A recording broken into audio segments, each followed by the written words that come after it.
I faraoni, li conosciamo tutti, le antiche dinastie dell'antico Egitto. Quando pensiamo a faraone pensiamo a Tutankhamon, alla sua maschera funeraria, pensiamo alle piramidi, pensiamo alla Sfinge, magari pensiamo anche a qualche faraone eretico come fu Amenofi IV, che istituì il culto monoteistico del disco solare Ra. Oppure pensiamo alla passione per i gatti, che erano sacri nell'antico Egitto. Pensiamo al Nilo, portatore di vita, ma non solo. Insomma, pensiamo a tutta la storia antica. Ma quando il 6 ottobre del 1981, al Cairo, nell'Egitto moderno, si leva il grido "Ho ucciso il faraone", non è il grido di un pazzo che è andato a distruggere qualche mummia al Museo dell'Antico Egitto. È il grido di un tenente di artiglieria che ha appena compiuto un terribile attentato. Un attentato non contro un faraone dell'antichità, ma contro un presidente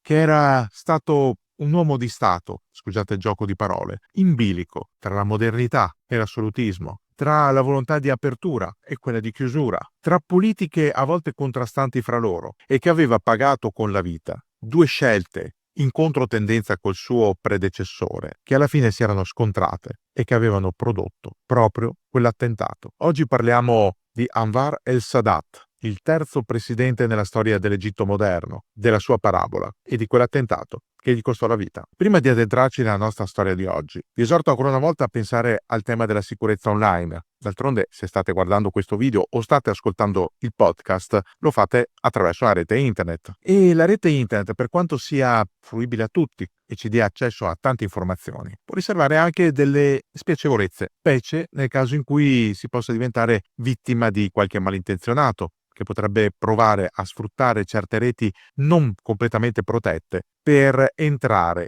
nei sistemi informatici personali. Noi di Dentro la Storia abbiamo scelto come partner strategico NordVPN, la migliore VPN in circolazione, proprio per questo motivo, perché ci permette di navigare sicuri al 100% ovunque ci troviamo, da qualunque dispositivo, e ci permette anche di bypassare alcuni limiti dovuti alla geolocalizzazione, accedendo a materiali altrimenti bloccati in alcuni paesi. Anche voi potete usufruire del medesimo servizio, vi basta semplicemente cliccare al link che trovate in descrizione al video e accederete all'offerta sui piani biennali NordVPN, un'offerta che, oltre alla consueta sicurezza, oltre alla garanzia di 30 giorni soddisfatti o rimborsati, vi dà anche la possibilità di usufruire di 4 mesi completamente gratuiti in aggiunta a quelli già acquistati. Quindi, cosa state aspettando? Provate questo servizio. 6 ottobre 1981. Il Cairo, capitale dell'Egitto. Si sta svolgendo una grande parata, una parata celebrativa. È l'anniversario del attraversamento del canale di Suez durante la guerra dello Yom Kippur, 8 anni prima, al culmine del periodo più difficile all'interno del Medio Oriente, almeno nel Novecento. Le forze congiunte di Egitto e Siria avevano sferato un attacco a sorpresa contro Israele proprio nel periodo della festa religiosa dello Yom Kippur. Anwar el-Sadat, il presidente dell'Egitto, il successore di Nasser, era diventato per il mondo arabo l'eroe dello Yom Kippur, o meglio ancora l'eroe dell'attraversamento del canale di Suez. Questo perché il Sinai dal 1967, dalla fine della guerra dei 6 giorni, era stato occupato militarmente da Israele. Con una manovra incredibile, l'esercito egiziano era riuscito a riprendersi il Sinai, almeno temporaneamente, mettendo in crisi le IDF. La successiva reazione delle IDF aveva portato a uno stallo, poi certificato dalla pace, grazie anche all'intermediazione delle grandi potenze. Ma Sadat, almeno in quel momento, e fino al 1977 sarebbe stato visto dal mondo islamico e dal mondo arabo come una sorta di eroe politico e militare. Poi sarebbe cambiato tutto, fino ad arrivare a quel 6 ottobre 1981, quando un tenente di artiglieria, un uomo che era nato e vissuto all'ombra di due istituzioni egiziane, uno l'esercito egiziano, l'altro più recente la Jihad islamica, aveva deciso di attentare alla vita del presidente. Quell'uomo, quell'ufficiale che aveva deciso di compiere quel gesto così di rottura, era un uomo di nome Khalid al-Istanbuli, un ufficiale di appena 26 anni, proveniente da una famiglia profondamente religiosa. Suo fratello minore era già stato arrestato varie volte per propaganda a favore della fratellanza musulmana e che aveva visto in Sadat prima un eroe e poi una profonda delusione, addirittura un traditore della causa araba e della causa palestinese. Per quale motivo? Perché Sadat, che era succeduto a Nasser nell'autunno del 1970 dopo la morte per infarto del Rais, aveva cambiato visione, aveva cambiato politica, aveva cambiato radicalmente l'Egitto, non solo in materia interna, avviando una cosiddetta seconda fase della rivoluzione, aprendo teoricamente al multipartitismo, ammorbidendo le posizioni nei confronti delle istituzioni religiose e delle associazioni politico-religiose, dando la possibilità di un neoliberismo, di un libero mercato, di un'apertura alle aziende occidentali. Sadat aveva avuto anche altre idee, tra cui quella di rompere il fronte arabo, che fino a quel momento era stato, pur con i vari distinguo, abbastanza compatto, e per primo organizzare un viaggio a Gerusalemme nel 1977 e l'anno dopo accettare i colloqui di pace a Camp David nella residenza presidenziale degli Stati Uniti, assieme a Menachem Begin, il suo omologo in pratica in Israele, e arrivare a un accordo di pace. Tutto ciò aveva provocato uno shock all'interno del mondo arabo, uno shock potente, uno shock difficile da digerire per molti. Ma perché Sadat l'aveva fatto? Forse dovremmo ripercorrere allora la vita stessa di Anwar el-Sadat, figlio di una famiglia nubiana, quindi un'etnia minoritaria nell'Egitto, destinato a una carriera militare all'interno della scuola trasmissioni. Durante la seconda guerra mondiale era stato arrestato dagli inglesi perché accusato di far parte di una rete clandestina di sabotatori che cercavano di espellere gli inglesi dal paese. Dopo la seconda guerra mondiale, Sadat aveva fatto carriera nell'esercito egiziano e all'interno dell'esercito aveva conosciuto Gamal Abdel Nasser, il suo mentore, l'uomo con cui, assieme a una terza persona, un altro ufficiale, il generale Mohammad Naguib, avrebbe condotto il colpo di Stato, che avrebbe condotto alla detronizzazione di Re Farouk I. Era stato lo stesso Sadat, quel giorno del 1952, a impadronirsi della stazione radio nazionale egiziana e a leggere al microfono il proclama degli ufficiali liberi con cui si annunciava la decadenza della monarchia, la fuga di Farouk all'estero e la nascita di un nuovo Egitto. Quando poi Naguib era stato a sua volta deposto da Nasser, Sadat era diventato un collaboratore ancora più stretto del Rais. Aveva ricoperto la carica di presidente dell'Assemblea nazionale per ben 2 volte e nel dicembre del 69 era diventato vicepresidente, proprio il vice alle spalle di Nasser. Quando Nasser era morto per un attacco cardiaco dovuto all'enorme stress nel tentativo di portare pace in Transgiordania tra Re Hussein e i combattenti palestinesi all'interno del Settembre Nero. Ebbene, la successione non poteva andare che a Sadat. Sadat, il quale nel giro di poco tempo iniziò a cambiare radicalmente l'Egitto. Nel giro di qualche mese, il 15 maggio del 1971, si arrivò all'epurazione dei nasseriani più integralisti, dei nazionalisti più nostalgici del vecchio Rais. Da lì partì una seconda fase, chiamata rivoluzione correttiva. Rifacendosi alla rivoluzione degli ufficiali liberi del 1952, Sadat voleva migliorare l'Egitto. Come? Innanzitutto eliminando quegli elementi di rigido statalismo, quasi di stampo socialista sovietico, che avevano caratterizzato il periodo di Nasser. La mossa successiva era l'apertura al libero mercato, quindi alle grandi imprese straniere. Venne chiamata la fase della intifah, l'apertura, la possibilità per i grandi gruppi esteri di investire in Egitto, nel turismo, ma anche nell'industria, dando una bella spinta al paese e partecipandone alla ricchezza. Sadat aveva dato anche altri segnali sul piano della politica. Aveva, almeno in linea teorica, abolito il regime di monopartitismo. Restava comunque l'Unione Socialista Araba, che era il partito nasseriano per eccellenza, ma in linea teorica anche altri partiti avrebbero potuto concorrere al Parlamento e alla composizione politica del paese. Ma l'idea di Sadat era più orientata verso aree conservatrici, soprattutto quella islamica, che era stata duramente repressa da Nasser, che vedeva un pericolo nella fratellanza musulmana, e che invece aveva ottenuto nuovo slancio attraverso Sadat, che pensava di sfruttare la fratellanza musulmana per controllare gli studenti nell'università e per combattere il fronte più progressista, quello che appoggiava maggiormente la causa palestinese. Tutto ciò gli portò simpatie da un lato e antipatie dall'altro, eppure Sadat si dimostrò abile anche a tessere trame al di fuori del proprio paese, ad esempio cercando una nuova unità araba, non più una Repubblica Araba Unita, fallita anni prima, che era stata proposta da Nasser, quanto una federazione che comprendesse la Siria e la Libia, un progetto poi destinato a naufragare, poiché Gheddafi da una parte e Assad dall'altra criticarono il filo-americanismo dello stesso Sadat. Ci sarebbe stata anche una sorta di guerra di confine tra Libia e Egitto nel 1977, un problema non di poco conto per chi fino a quel momento si era posto come una possibile guida di tutto il mondo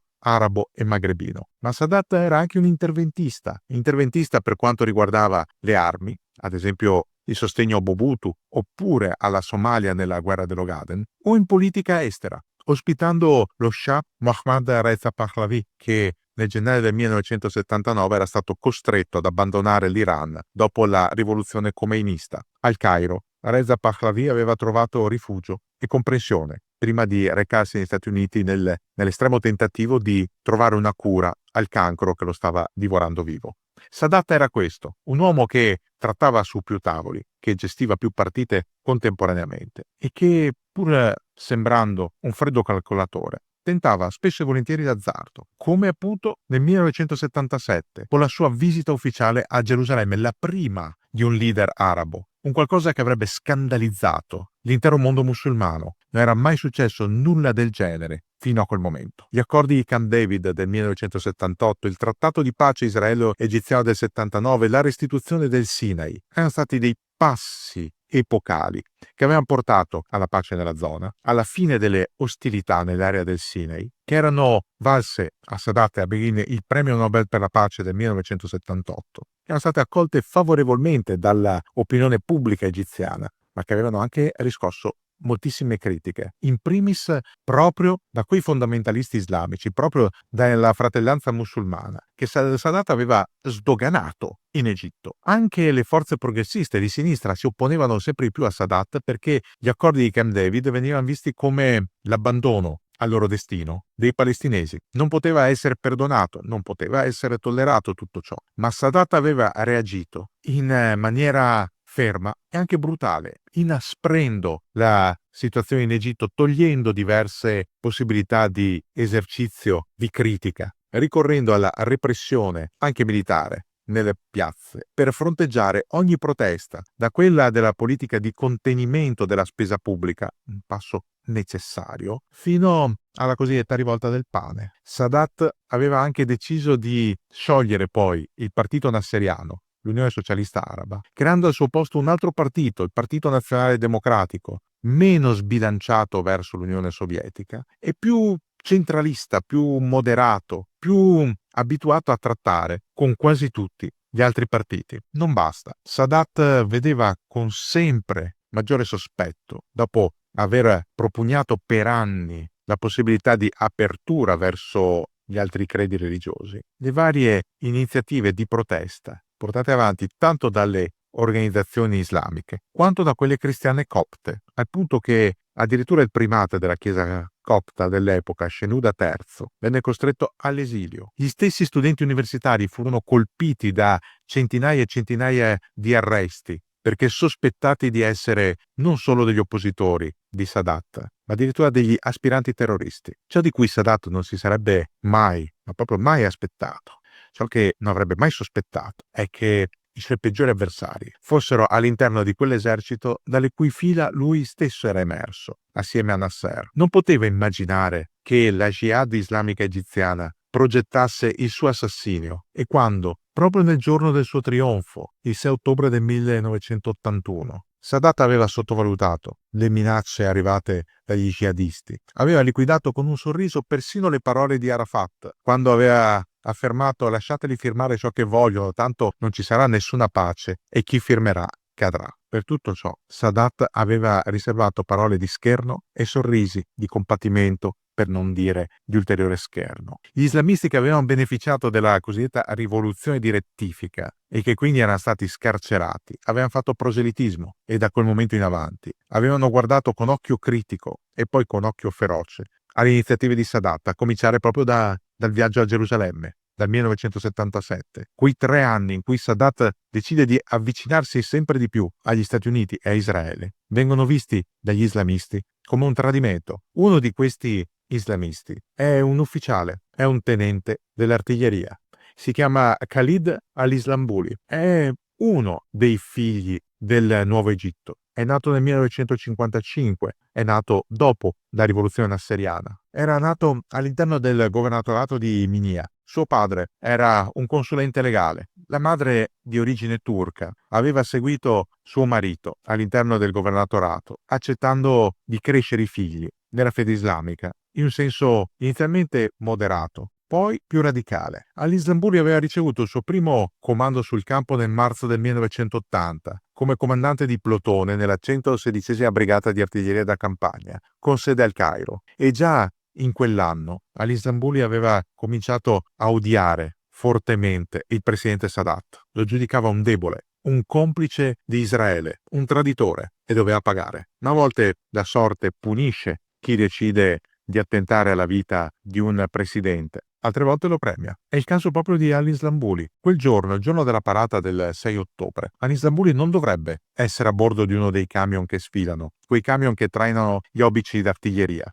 Dovrebbe essere in caserma, come ufficiale di picchetto. La sorte decide in maniera alternativa. L'ufficiale che doveva comandare il plotone durante la parata si sente male, è una intossicazione alimentare, non può comandare quegli uomini, non li può portare in piazza. Al suo posto vengono inviati all'Islambuli e i suoi sottoposti per guidare il plotone del 133° battaglione di artiglieria. Al-Islambuli ha già organizzato tutto, è riuscito a contrabbandare delle munizioni, nonostante le regole della parata stabiliscano che le armi siano tutte senza munizioni, e a nascondere 3 granate all'interno del suo elmetto. Quando è il momento di salire sul camion, occulta le munizioni per sé e per i suoi 3 complici, soldati che gli sono fedeli, e nasconde le granate in una cassetta da campo. Sale sul veicolo, che deve sfilare a metà della parata, dopo i carri armati sovietici. La piattaforma su cui ha preso posto Sadat vede la presenza del vicepresidente Hosni Mubarak, degli addetti militari di altri paesi arabi, degli ambasciatori di molti paesi, anche di personalità religiose, islamiche e copte. Al-Islambuli ha un solo obiettivo: Sadat, nome in codice Faraone. È lui che deve essere ucciso. Quando il camion che traina il pezzo d'artiglieria e su cui si trova Islambuli sta arrivando alla piattaforma, lo stesso Islambuli impugna la rivoltella d'ordinanza e ordina all'autista di fermarsi. O ti fermi o ti faccio saltare le cervella. Impaurito, l'autista ferma in mezzo. Da lì scendono Islambuli e altri 3 complici, tutti con le armi in pugno. Inizialmente nessuno ci fa caso, perché è usanza all'interno delle parate del mondo arabo che almeno un ufficiale per ogni tipologia, per ogni arma, vada a rendere direttamente omaggio alla tribuna delle autorità. Tutti pensano che sia semplicemente un atto rituale. In realtà è qualcosa di non preparato, e si capisce che non è un omaggio quando Al-Islambuli si toglie l'elmetto sotto cui ha occultato quelle granate che ha recuperato dalla cassetta del camion e comincia a lanciarle verso la piattaforma. 2 delle granate non esplodono, una terza sì, ferisce Sadat e molte altre persone vicino a lui. Gli uomini di Al-Islambuli pianano gli AK-47 e iniziano a sparare. Lui stesso, Al-Islambuli, si precipita sulla piattaforma, vi sale sopra e spara direttamente a Sadat e a chi gli sta attorno. L'inferno dura nemmeno 3 minuti. Compiuta la carneficina, Al-Islambuli urla: "Ho ucciso il faraone!". Non ha ucciso solo lui, ha ucciso molte altre persone assieme a lui. I morti sono 11, comprendono anche l'addetto militare dell'Oman, il vescovo copto ortodosso Anba Samuel, l'ambasciatore cubano in Egitto, un ingegnere cinese Zhang Baiyou e il fotografo presidenziale. Al-Islambuli viene immediatamente fermato assieme ai suoi complici e tradotto in carcere. Nella primavera successiva avviene il processo, che si conclude con la condanna e la pena capitale. Al-Islambuli è giustiziato da un plotone di esecuzione il 15 aprile del 1982. Nel processo si è difeso affermando il suo diritto, come uomo, come egiziano e come ufficiale, a reagire a un tradimento del suo popolo, ma nessuno è stato disposto a credergli. Nessuno tra i giudici ha pensato che quella giustificazione, quella motivazione potesse avere un fondamento. Al posto di Anwar el-Sadat c'è il suo ex vice Hosni Mubarak, ferito nell'attentato, ma sopravvissuto. Mubarak regnerà per altri 30 anni, fino a un'altra rivoluzione. Il fratello di Ali Slambuli scapperà in Afghanistan, dove andrà prima a combattere con i Mujahideen e poi entrerà nelle fila dei talebani. Ancora oggi non si sa esattamente che fine abbia fatto il fratello minore di Khalid al-Islambuli. Se ne sono perse le tracce.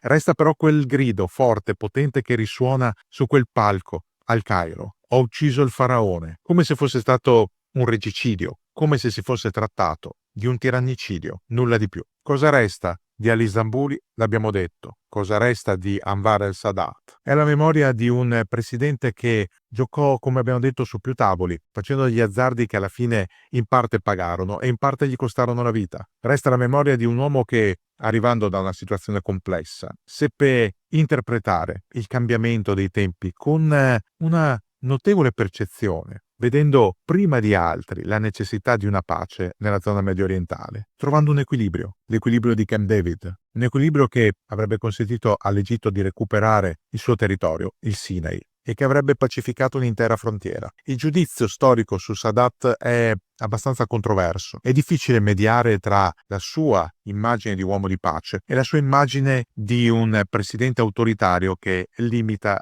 la libertà di espressione. È difficile mediare tra la memoria storica dell'essere stato non solo il vice di Nasser, ma l'uomo che diede il via alla guerra del Kippur, con l'immagine dell'uomo pacifico, dell'uomo che vuole la tranquillità, che vuole la coesistenza. È difficile mediare tra l'idea di un politico che perseguiva la volontà di una piena manifestazione religiosa nel proprio paese, con il fatto di essere stato ucciso dagli stessi fratelli musulmani e dalla stessa jihad islamica che lui aveva protetto, incoraggiato e fatto uscire dalle carceri. È molto difficile capire esattamente chi fosse Anwar el-Sadat. Certo che quella frase di Ali Slambuli, ho ucciso il faraone, è difficile da dimenticare, ma forse è meglio ricordare Sadat sul prato di Camp David, assieme a Begin, assieme a Jimmy Carter, mentre provano a ridisegnare un Medio Oriente con l'utopia della pace, rispetto a ricordare un Sadat in uniforme, mentre ordina lo Yom Kippur, l'aggressione a Israele, o mentre autorizza la repressione degli studenti. Fatto sta che nel delicato e bilanciato gioco della guerra fredda all'interno del Medio Oriente, un uomo come Sadat difficilmente è inquadrabile e difficilmente si può pensare che senza di lui l'Egitto avrebbe avuto un